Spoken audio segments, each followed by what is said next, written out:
They rolled up the gravel road like they already had the deed in their hands. Surveyors carrying equipment, investors admiring the scenery, and a real estate agent clutching a clipboard, all strolling across my mountain as if it had already been sold out from under me. 300 acres. Land my family had poured sweat and sacrifice into for generations. And somehow, the HOA had been quietly slicing it up into luxury home sites without saying a single word to me. So I made one phone call. By sunrise the next morning, every road leading onto that mountain was secured with heavy chains and locked shut. But before we go any further, I'm curious. Where are you watching from today? Drop your country in the comments. I always enjoy seeing just how far these HOA Revenge stories reach around the world. My name is Daniel Pierce, and my family has owned that land for nearly 60 years. My grandfather bought it back when nobody wanted mountain property. People said it was too steep, too isolated, too much work to ever be worth anything. He didn't listen. He carved trails through the woods by hand, built a cabin from the ground up, and planted apple trees that still produce fruit every autumn. When he passed away, everything came to me. 300 acres of forest and ridgeline, connected to the outside world by one winding gravel road leading to the main highway. That road cuts through a small community called Birchwood Ridge. About 40 homes, all governed by an HOA. For years, I lived there without problems. I paid my dues on time, waved to my neighbors, kept to myself, and never gave anyone a reason to complain. Then, one Tuesday morning, I opened my email and found something that immediately felt wrong. Years earlier, I'd registered with the county's GIS notification system for property tax updates. The automated alert showed that a new survey request had been filed on my land. The problem was, I hadn't requested any survey. I called the county office. The woman who answered sounded puzzled. "Sir, the request was submitted through Birchwood Ridge HOA Management. They listed themselves as authorized representatives." Authorized representatives of my land. I had never authorized anything. That's when the knot in my stomach began to tighten. The following morning, I drove up the mountain to see for myself. And that's when I noticed them. Survey stakes. Bright orange markers hammered into the ground along my ridgeline. There were dozens of them, each carefully numbered. I followed those stakes for nearly a mile. What I discovered at the end of that trail made my blood run cold. A printed sign had been zip-tied to a tree. Future Phase 2 Development, Birchwood Ridge Estates. Coming soon. On my property. I tore the sign down and drove straight to the HOA office. The HOA president, a man named Gary Wexler, barely glanced up from behind his desk. "Mr. Pierce, those stakes are simply part of some preliminary planning. Nothing has been finalized." "Finalized for what?" I asked. "That's my property." Gary shifted uncomfortably in his chair. "There appears to be some confusion regarding the boundary lines. Our surveyor believes part of that ridge may fall within Birchwood's expansion zone." "There's no confusion," I replied. "I have the deed. I have the official survey from 1987. That property has never changed hands." Gary forced a smile that never reached his eyes. "We'll look into it." I should have recognized exactly what that phrase meant. We'll keep moving forward, and hope you don't notice until it's too late. 3 weeks later, I noticed a neighbor named Carla, who had lived in Birchwood for more than 10 years, called me sounding frantic. "Daniel, you need to see this. They're selling lots on your land." She sent me a link to a real estate listing, and there it was. Birchwood Ridge Estates, Phase 2, Mountain View lots. 8 separate parcels. Architectural renderings of homes with wraparound decks overlooking the forest. The asking price for each lot, $185,000. I zoomed in on the development map. Every single lot sat squarely on my property. My hands were shaking as I called the listing agent, pretending to be an interested buyer. "These lots," I asked casually, "are they clear for sale?" "Oh, absolutely," the agent said cheerfully. "Everything's clean. The HOA board approved the subdivision plan last month. We're hosting an investor preview tour this Saturday. Bus tour up the access road, lunch included. We expect them to sell quickly. An investor tour on my land this Saturday.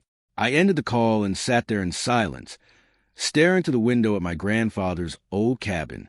They weren't asking for permission anymore. They weren't even pretending to. They were selling pieces of my mountain to complete strangers, and they planned to use my road to do it. But here's the part they overlooked. That road belonged to me, too. When my grandfather purchased this land decades ago, he negotiated something the HOA had either forgotten or never bothered to investigate. The access road running through Birchwood Ridge wasn't just theirs. It wasn't actually an HOA road. The road crossed a private easement my grandfather had retained when he first bought the property, specifically protecting access to Parcel 7, our mountain land. That easement gave me the legal right to either grant or restrict access. It was documented in writing and officially recorded with the county. If they wanted to bus investors up that road, they needed my permission, and I had absolutely no intention of giving it. Friday night, I drove up the mountain hauling a trailer loaded with chain link gates, heavy-duty padlocks, and steel cable. I'd done my homework. Every secondary trail, every old fire road, every shortcut that led onto my property. By midnight, I'd sealed every one of them. But I didn't stop there. I called a friend of mine, a real estate attorney named Marcus, who had helped me through land disputes before. I sent him everything.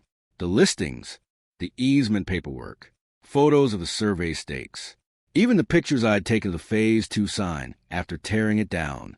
Marcus called back within the hour, and there was a tone in his voice I hadn't heard before. Serious, almost excited. "Daniel," he said, "this isn't just a boundary dispute anymore. If they're actively selling parcels they don't legally own using marketing materials, signed agreements, and deposits they've already collected, that's not a mistake. That's fraud." My stomach dropped. "How many lots did you say were listed?" 8, I answered, "at $185,000 each. That's potentially over $1 million in fraudulent sales, Daniel. And if even one buyer's already put down a deposit, they have—" I interrupted.